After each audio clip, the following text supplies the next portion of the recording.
Here we go again, bows just to break about, overcoming the adversity that embodies me. Most likely she right here.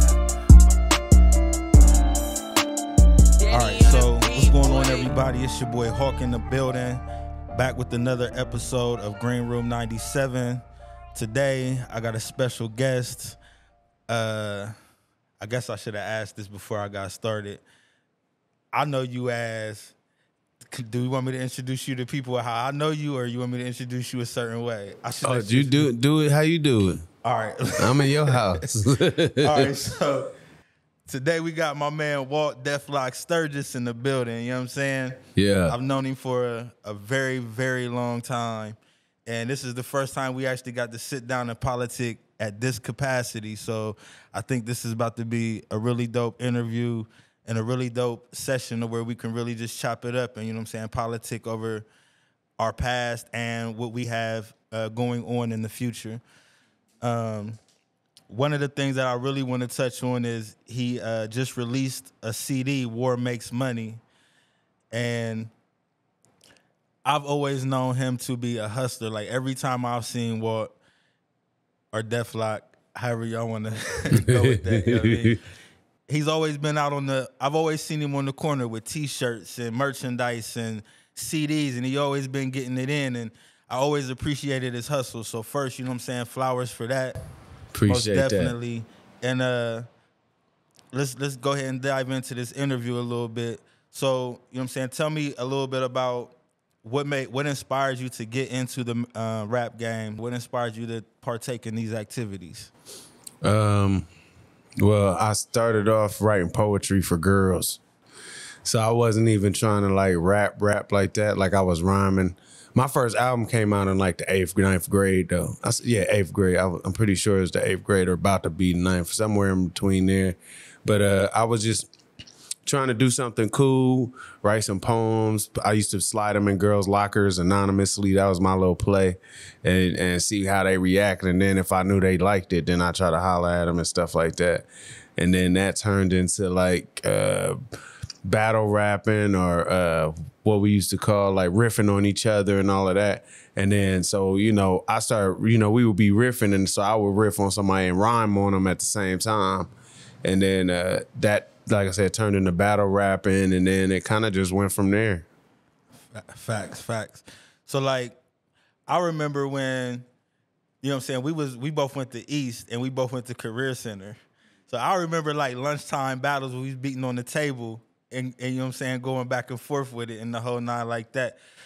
That's one of the memories I have. So give me one of the memories that you have of when you first got into it, whether pleasurable or not so pleasurable. For me, it was kind of like I said, like I was riffing on people, battle rapping. I knew all the athletes. I mean, I was already kind of popular a little bit. I came into school, like, you know, I was selling tapes and out my book bag and all of that type of stuff. And, you know, of course, everybody wants to battle you when they know you popular, you know what I'm saying? Especially for rap and stuff. So beating on the table in the lunchroom, freestyling, battle rapping outside in the parking lot, sneaking in the clubs. Kid Magic had me sneaking in the clubs as a kid. I was the dude carrying the crates. So I can relate, you know, even though that old school hip hop was a little earlier than me, I got to get a little tail end of it because like I was one running around with DJs carrying crates and sneaking in the clubs and all of that. And that's where the whole album Bow Wow before Bow Wow thing came along, because I was a little kid doing shows and stuff. You know, I was in clubs and all types of stuff. It was crazy back then. But yeah, so I just, you know, it was just one of those things where I was a little bit involved in everything. You know, the DJ element, the graffiti, breakdancing element. I just was the little kid running around just soaking it all up. And anytime somebody be like, oh, this dude battle, he want to rap, man, I got a dude, and they always pick me. That's it. They're like, oh. But they see, back then they used to call me Wiz. They were the Wiz Kid, Wonderful Intelligence Zone. So, you know, they be like, oh, Wiz, man, kill this dude, rip this dude. So it started like that, ripping dudes up and old dudes. And I went to CNS. I ripped the dude so bad.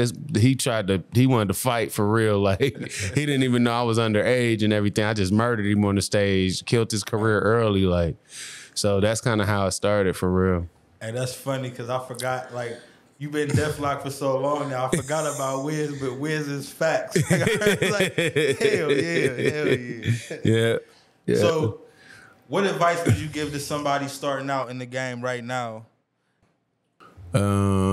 Starting out in the game right now, I would say you gotta get your online presence right. Get your image right, get you a little team around you, you know, somebody who gonna hold the camera when you doing your shows and get the footage from you. If you can, get you a DJ that rides with you so you got your own DJ set up. You ain't gotta worry about when you come with your flash drive or whatever, the DJ already got your playlist. You just hook the DJ up and he ready to go. Get your merchandise together, t-shirts, banners, whatever you're gonna be selling or whatever. So that way, no matter where you go, whether you're doing an open mic or a paid show, you get money regardless, because that's the key. Like, to touring is getting paid for shows and merchandise. That's where the money's at. Like, you really not gonna make no money off streaming for real. You're not gonna get no money from the labels except for in advance. So the best thing you can do is make your own merchandise and take it everywhere you go and sell it. Fact. Now, you spoke on streaming, which is another question of mine. Like, because I'm becoming more familiar with how music gets played on radio and things of that nature, I'm learning more about ASCAP, BMI, CSEC. And I know we talked earlier, you said you were a part of ASCAP. So what made you decide to choose ASCAP over BMI? I know CSEC is like invitation only. So what made you choose ASCAP over BMI? And how does that benefit you, or how does that benefit you? It's really not much of a difference, just two different companies. I mean, the difference between BMI and ASCAP is like the difference between McDonald's and Burger King. You know what I'm saying? So they got different ways of going through, but it's the same stuff. I chose ASCAP. They're a little bit more easier. BMI's older. They kind of, you know, you got to go through a whole lot more paperwork, and it's a timely process, but they almost the same. But yeah, I chose ASCAP. I like stuff simple. ASCAP is simple, more relatable, easier to translate and stuff like that. Facts. Now, CSAC is, yeah, like you said, that's industry. Like, it's invitation only. Like, you already have to have a certain amount of numbers publishing or be known in a certain way. You got to do like auditions for them to get you in. So it's way harder, CSAC. But they also newer too. Okay. Facts. And then, so how does that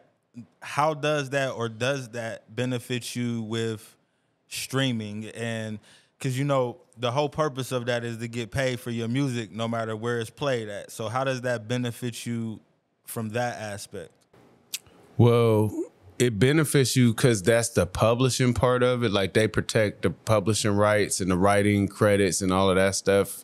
Once you get wherever you get your music played at. So basically, for the artists that don't know, you know, unless you're doing some stuff for practice, open mic or whatever, just to get some rehearsal, get used to being in the clubs. But once you start really doing shows and even sometimes open mics, you got to make sure these bars and these clubs are registered. Because if the clubs and the bars that you're playing, DJing, I don't care if you're DJing, performing, whatever you're doing, if it's a performance art and you're performing in a venue and they're not registered, you're not getting paid. You know what I'm saying? So you have to make sure you're registered. And then the second thing is make sure that the venues you playing in is registered, so that way they can pay you. Because the way that ASCAP and BMI and stuff work, every time your music is played, you're supposed to get paid. Like, in the elevator, when you perform it, on the streets, on the radio, online, every time somebody plays your music, you're supposed to get paid. So that's how that works. So yeah, you definitely got to make sure that the venues you're performing in are registered. Copywriting.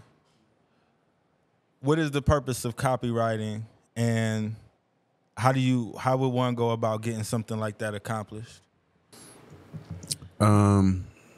You could send it off to the copywriting commerce, or you could go downtown in any city, anywhere, down to the city council and get copyright. Basically, copyrights is protection against any art or anything that you create. It's almost it's similar to trademarking. Trademarking is kind of like putting your logo, your stamp on things. So when people see your trademark, they know who it is. They identify you with the trademark. That's like why you see every record label has a logo. Every logo has a trademark. Copyright and actually copyrights the writing and the actual works that were done, implemented to create whatever you created, whether it be video, art, writing, publishing. It's almost like a stamp of approval saying, hey, this person did it. It belongs to them, or they did it first. So anybody after that has to contact them to use their works or pay for their works. And you can't just copy them and do the same thing over again. You got to keep it creative or figure out another way to get around it. But that's basically what copyright is, just saying this belongs to me. I did it first. And if you want to use it, you got to pay me or you got to talk to me. Facts. So I noticed that in the industry right now, there's a lot of talk behind major labels not signing rappers anymore. Mm-hmm. How do you feel about that? That's false.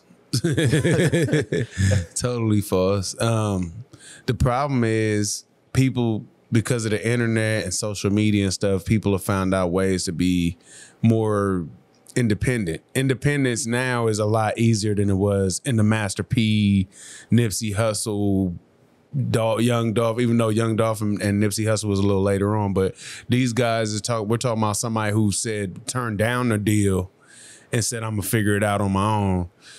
But you still had to sell merch, sell out the trunk, press up your own CDs, The thing about independent means you literally have to do it all on your own or create your own team to do it. You got to go buy the blank CDs. You got to go press them up. You got to mail them out. You got to send out the demos.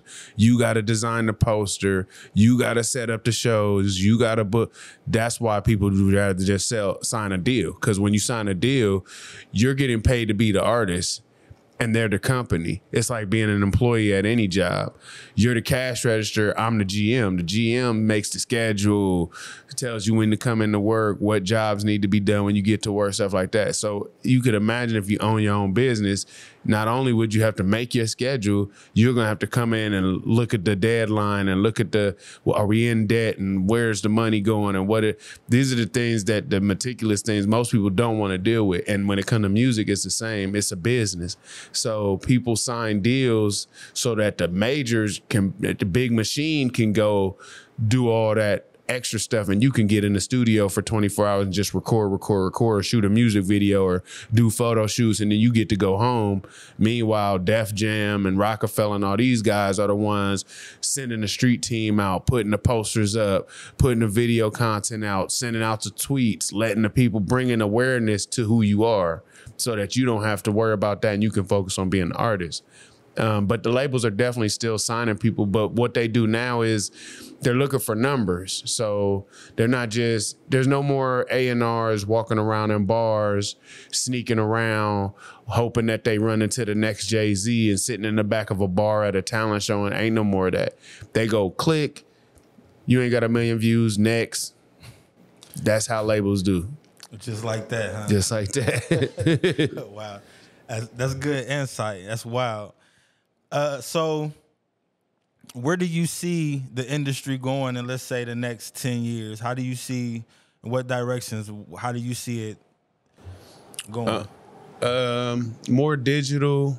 I think honestly, it's really starting to get a little crazy out here, but that's why you kind of got to evolve and stay with the times, because this is the future. I'm going to tell you this right now. Y'all going to remember this video. Y'all going to watch. I'm predicting stuff right now. Apps like TikTok and Snapchat, those are the new record labels. They're already in negotiation with labels and beefing with labels over the content, because it's a lot of artists who start on TikTok and they go viral off a TikTok video with their own original content and music. And then labels and radio stations try to scoop them up. But now what TikTok is doing is, if you go viral off an original song, original artistry, they're coming directly to you and they're signing you to TikTok. They actually you can Google it. They got TikTok records. Really? Yes, TikTok Record has their own record company because because what they realize is like we're creating all this content and then the labels are coming and scooping up our artists. Why don't we just, when you go viral on our platform, we say, hey, you went viral, you're making X amount of dollars, you might as well sign to TikTok Records. So now you're gonna be signed to TikTok Records, Instagram Records, Snapchat Records. Them is the new record companies. Them is in the future. 10 years from now, that's gonna be the new major labels. What parts of that excite you? It puts it in your hands. You know what I'm saying? It's going to get tougher though, because just like anything, like, okay, remember when YouTube first came out, it was kind of right before or around the same time as MySpace and things like that. So MySpace and YouTube used to be the platforms where artists figured out a way to kind of finesse the game. Like I could upload my music on MySpace, and then when you click on my profile, my music is playing and stuff like that. Facebook don't even let you do that. Like you could do it on a live, and that just in the last couple of years. But when Facebook first came out, you couldn't upload no music on Facebook. Right. It was strictly make a post a picture, tell your friends who you are. That's it. MySpace was the first app where you could do all of that and put your music in the background and create some artwork and make your own background, backdrop and stuff like that. But YouTube, when they first came out, they were the first platform that you could digitally post everywhere with a video. So they were like the first Instagram. You know, some of y'all kids was too old to know about YouTube, but YouTube used to be like Instagram. So you could record a video, which took hours, by the way, and you had to write coding. You couldn't just upload a video. You had to write your own code. And then you put the video out and you could share it on all these different platforms. But what happened with YouTube is Soulja Boy and then Justin Bieber, and then slowly it became the place where these artists is making videos on their own and they're going viral crazy, and they're going all over the place. Then the labels came in and they would sign the artists, because even back then YouTube didn't have no way to pay you. Your video go viral, we ain't got no check for you. We just glad you keep selling Tide. Right. You know what I'm saying? Right. But then people start getting used to understanding like sponsorships and stuff like that later on. But then like I feel like every app and every social media runs its course. Like MySpace ran its course. Black Planet ran its course. YouTube is going to be more universal because they're more connected to television than they are to social media. They were more of a television channel for the internet before they became socially active and allowing you to make comments on everybody's stuff and all that. It was just, you make a video, you upload a video, boom, you on YouTube. Now they're starting to get into the point where you can comment on people's videos, share it. They have a space for you where you can talk and stuff. It wasn't like that in the beginning. So like, just like how YouTube had its time where a certain amount of artists blew up off of YouTube and went viral. You don't hear a lot of people blowing up off of YouTube no more. Right. World Star, certain amount of artists blew up off World Star. Everybody wanted to be on World Star. If your video ain't popping, if it ain't on World Star, when the owner of World Star passed away and he didn't have nobody to leave it to, you don't hear nobody talking about World Star no more. Now everybody's Snapchat, TikTok. So it just goes along. You know, remember Vine, Musically, all that. Right. Everybody runs their course. So it's just like right now it's TikTok and Snapchat. I feel like they're a little bit more smarter to where they're going about it. But yeah, I feel like all social media video apps are going to become the new record labels now. Do you think that is the best way to go versus, say, for instance, having your own website and directing traffic towards your own website, and then having your own app and directing traffic to your own app? Do you feel like making the music on those platforms is more conducive to people? Is it better for people or not so much? It still comes down to the independent thing. It's how much work you want to put into. Because creating an app ain't easy. If it was, everybody be doing it. Right. Creating a website is expensive.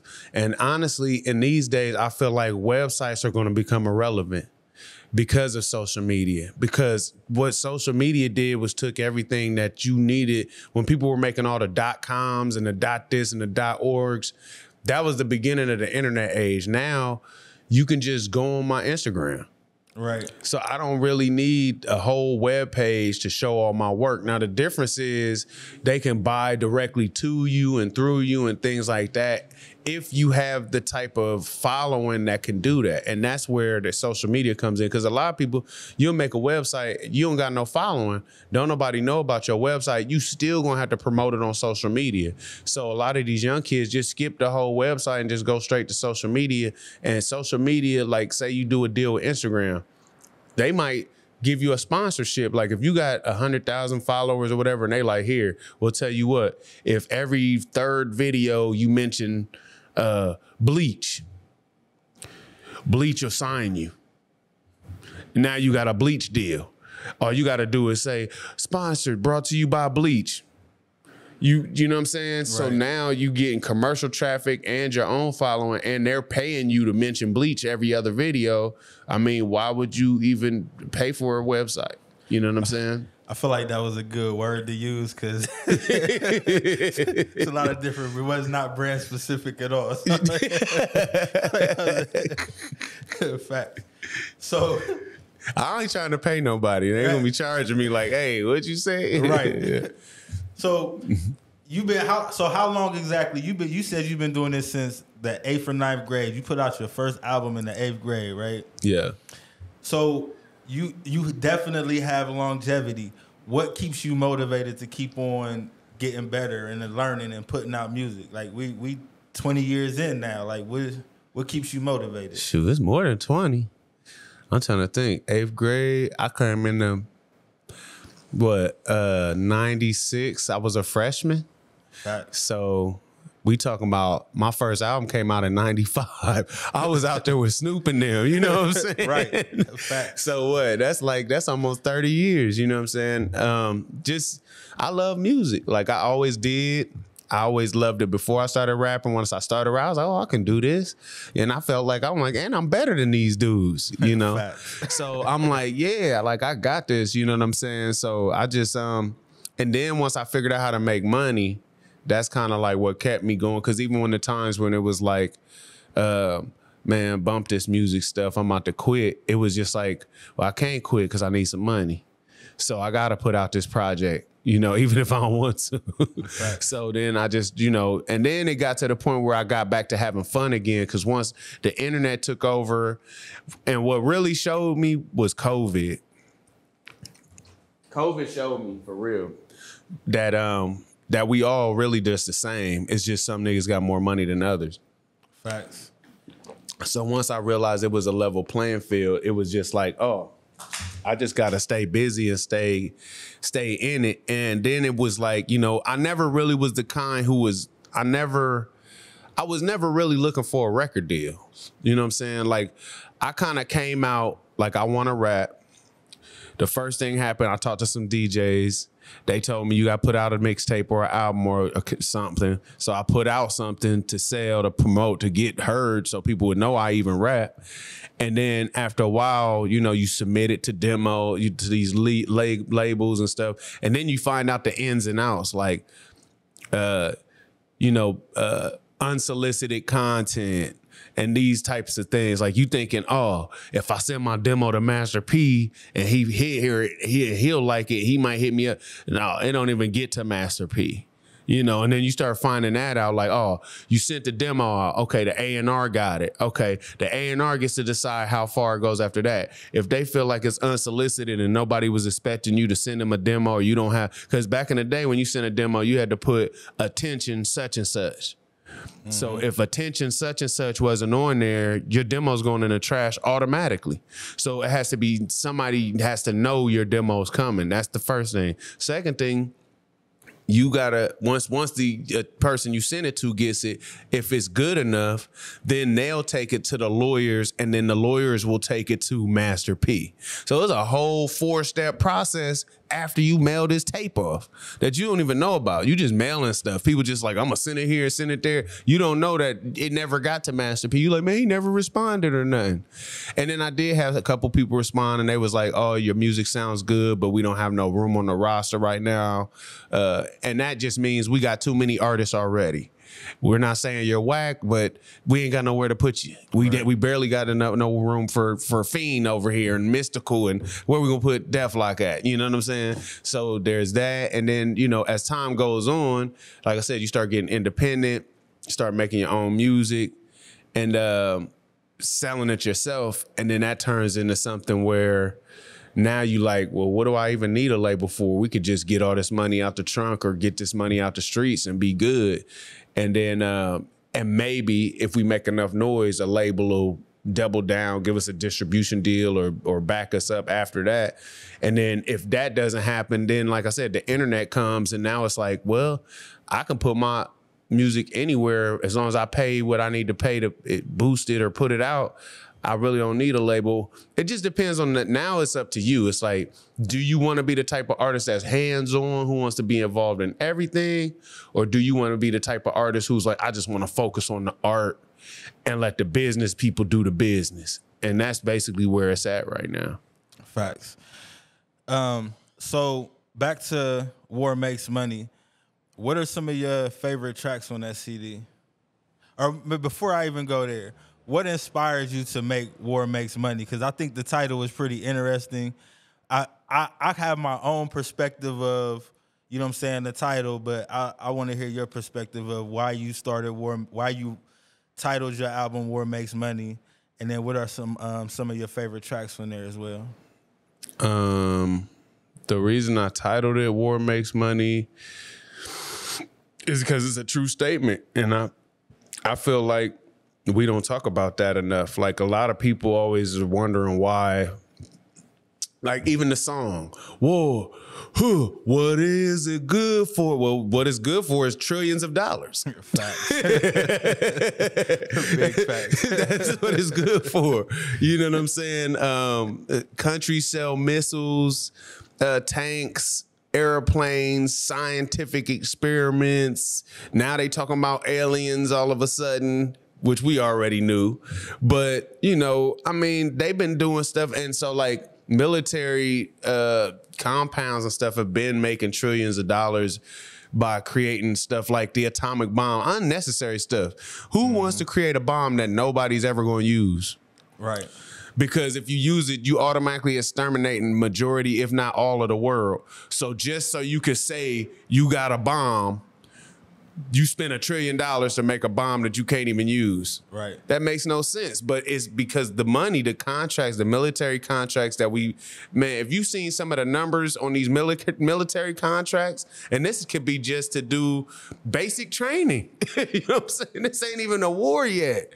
You know what I'm saying? So it's about economics and making rich people rich and politicians and leaders of the free world and all of that. It's every time somebody sells a gun, somebody makes $1 billion. The IRA and all of that. You know what I'm saying? Right. So it's a whole corporation, which is why we'll never get rid of guns and weapons, because it makes too much money. You know what I'm saying? So I made the title because of that. It's something that needs to be talked about. And even when I was talking to some of my foreign, because I got a lot of fans overseas and stuff.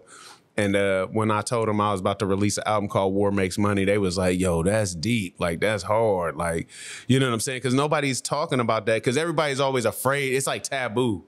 It's like, oh, war, it's a bad thing. And it is. But you have to understand the reason that animals hunt for a reason. You know what I'm saying? Right. So in order for you to understand why we're at war, you have to understand what's the purpose of it. And the purpose is money. You know what I'm saying? Follow the money. So follow that's the money. Yeah. Period. So what are some of your favorite tracks off of the album? Do you have a single yet for the album? I got a couple of them for real. Right now, the highest charting one is Nothing Like Me. Nothing Like Me is doing really well. Ohio Love is doing really well.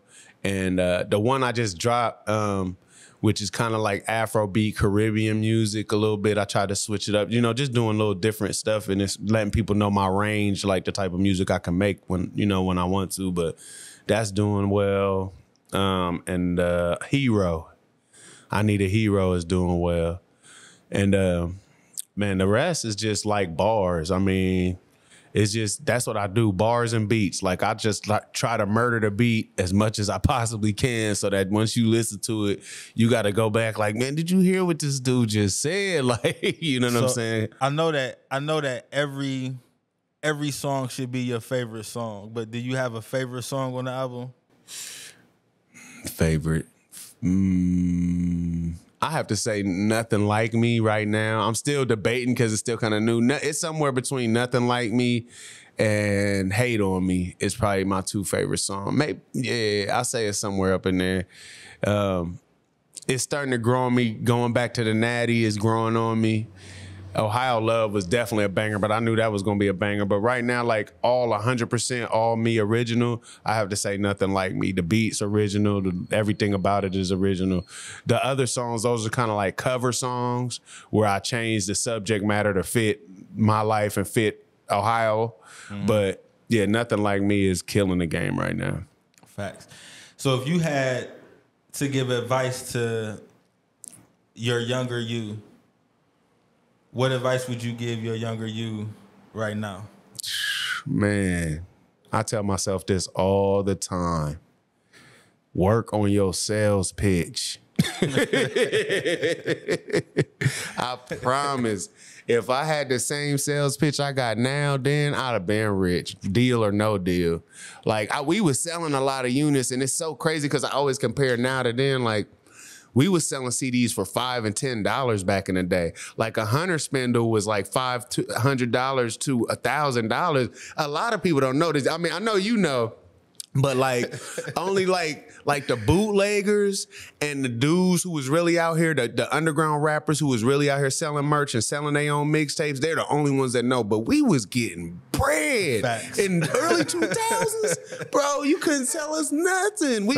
We was getting rapper money. Like I know drug dealers that quit selling drugs to sell mixtapes. It was crazy, and there's no risk. It was you getting the same amount of money with less risk. Like I said, you know, you get a Hunter spindle.